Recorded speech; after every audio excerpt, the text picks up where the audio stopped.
आज की ये वीडियो है कि लिथियम सेल से पावर बैंक कैसे बनते हैं।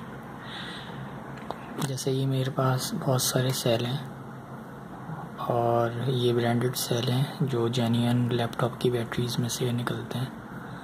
ये मेरे पास 7 साल से रखे हुए हैं। जो मेरे पास लैपटॉप की बैटरीज़ ख़राब हो गई थी तो मैंने उनको रखा हुआ था कि जब टाइम मिलेगा तो इनसे पावर बैंक बनाऊँगा। इसका प्रोसेस ये होता है कि सबसे पहले तो हमें इन सेलों को अलग अलग करना होता है क्योंकि ये एक साथ जॉइंट हुए हुए होते हैं, और फिर उन सबको वेट करके देखना होता है कि इनमें कोई फेक सेल तो नहीं लगा हुआ है। तो जो जेन्युइन सेल होते हैं उनका जो वेट होता है वो 40 ग्राम से ऊपर होता है। तो ये सेल सारे जेन्युइन हैं। और एक मेरे पास फेक सेल है जो कि इस चाइनीज़ लाइट से निकला था। ये हेड टॉर्च होता है इलेक्ट्रिशियंस के लिए। तो ये लाइट जो है मुझे पूरी 450 रुपये की मिल गई थी। ये रिचार्जेबल लाइट है लेकिन इसकी टाइमिंग बहुत कम थी। तो मुझे समझ में आ गया था कि ये इसके अंदर जो सेल होगा वो फेक होगा, क्योंकि ओरिजिनल सेल जो है वो ही तकरीबन 450-500 रुपये का आता है। तो इतने में तो पूरी लाइट मिल रही है। तो ये जो सेल है ये फेक सेल है और इसको जब हाथ में पकड़ते हैं तो ये बहुत लाइट वेट होता है और इसके अंदर से ऐसी आवाज़ आती है जैसे ये होलो हो, इसके अंदर कुछ है ही नहीं। तो जैसे ये 44 ग्राम्स है तो ये 24 ग्राम्स है। जेन्युइन सेल जो होते हैं उनका जो वेट है वो 40 ग्राम से ऊपर होता है। एक तो ये बात हो गई। उसके बाद जब हम वेट वगैरह चेक कर लेते हैं और सारा डाउट क्लियर हो जाता है कि सारे सेल जो हैं वो जेन्युइन है, तो इनको इंडिविजुअली चार्ज किया जाता है। जैसे ये सेल होल्डर है और इसमें से 2 कनेक्शंस जाते हैं इस सर्किट में। ये सारे इंडिविजुअल सर्किट हैं लेकिन मैंने इनको एक साथ चिपकाया हुआ है। टेम्परेरी एक सेटअप बनाया मैंने। तो जैसे ये चार्ज होता है तो ये ब्लू लाइट ग्लो हो जाती है इसकी। इसमें से सबसे पहला सेल चार्ज हो गया था, वो यहाँ पे लगा हुआ था, तो मैंने निकाल के इसको टेस्टर में लगा दिया है। इसके बारे में भी मैं अभी बताऊँगा। और अब इसमें ये वाला चार्ज हो रहा है क्योंकि इसकी रेड लाइट अभी ग्लो हो रही है और ब्लू लाइट अभी ग्लो नहीं हुई।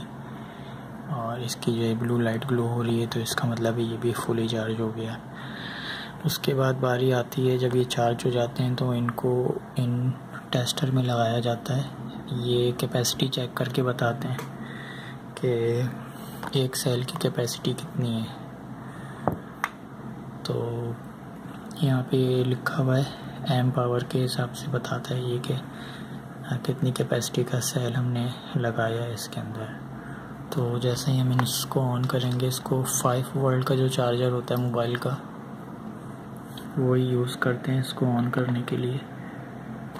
ये मोबाइल का चार्जर है और ये उसका जैक है। तो ये जो सेल है ये फुल चार्ज होके 4.07 वोल्ट शो कर रहा है। अब इसको चेक करने के लिए ये 3 बटन है, इनमें वोल्टेज सेट करना होता है कि कितने वोल्टेज तक इसको डिस्चार्ज किया जाए। तो मैं इसको 3 वोल्ट्स तक रखूँगा क्योंकि लिथियम जो सेल है वो 4.2 वोल्ट्स तक फुली चार्ज होता है और 3 वोल्ट्स तक जो है वो डिस्चार्ज होता है। तो ये मैंने 3 वोल्ट रख दिए हैं यहाँ पे। इसको मैं ओके कर दूँगा तो फिर ये ब्लिंकिंग शुरू हो जाएगी इसकी। और जब ये फुली चार्ज हो जाएगा, डिस्चार्ज हो जाएगा, तो एम्प आवर मुझे बता देगा कि ये कितने एम्प आवर का सेल है।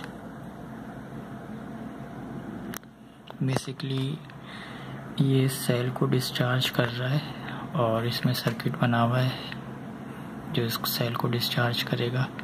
और ये 2 रेजिस्टेंस हैं जो इस सेल को डिस्चार्ज कर रही हैं। ये हीट हो रही हो तो होती हैं, दोनों हीट होना शुरू हो गई हैं।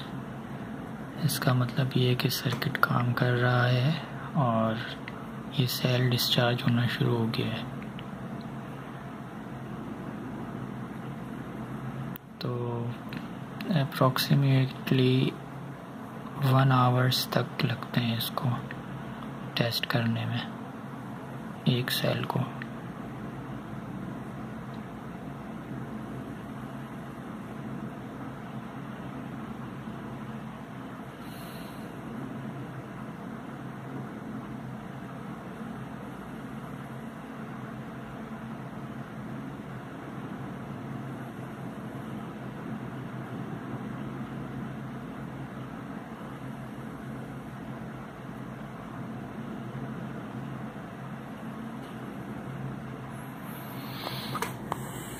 उसके बाद ये भी एक पावर बैंक है, जो कि मेरे पास एक बैटरी थी जो टैबलेट से निकली थी, और वो टैबलेट 2014 या 2015 का था, तकरीबन 10 साल पुरानी बैटरी है। ये भी जेन्युइन बैटरी थी। तो जो जेन्युइन बैटरीज होती हैं उनकी लाइफ बहुत ज़्यादा होती है। तो ये बिना चार्ज हुए इतने अरसे से रखी हुई थी और ये 2 वोल्ट्स तक पहुंच गई थी। 4.2 वोल्ट्स तक ये होती है चार्ज, और फिर रखे रखे ये 2 वोल्ट्स तक पहुंच गई थी, यानी कि फुली डिस्चार्ज हो गई थी। और ये इसका मॉड्यूल है। इसको 5 वोल्ट्स जो हैं वो मोबाइल चार्जर से मिल रहे हैं, और अब इसने 27% तक इसको चार्ज कर लिया है, इस बैटरी को। और इसके एम्पियर्स आवर जो हैं ये इधर लिखे हुए हैं।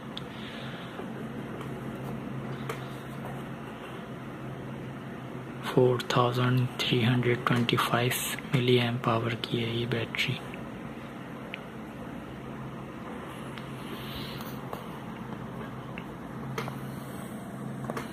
और ये टेस्टर सर्किट इसको डिस्चार्ज करके इसकी कैपेसिटी देख रहा है।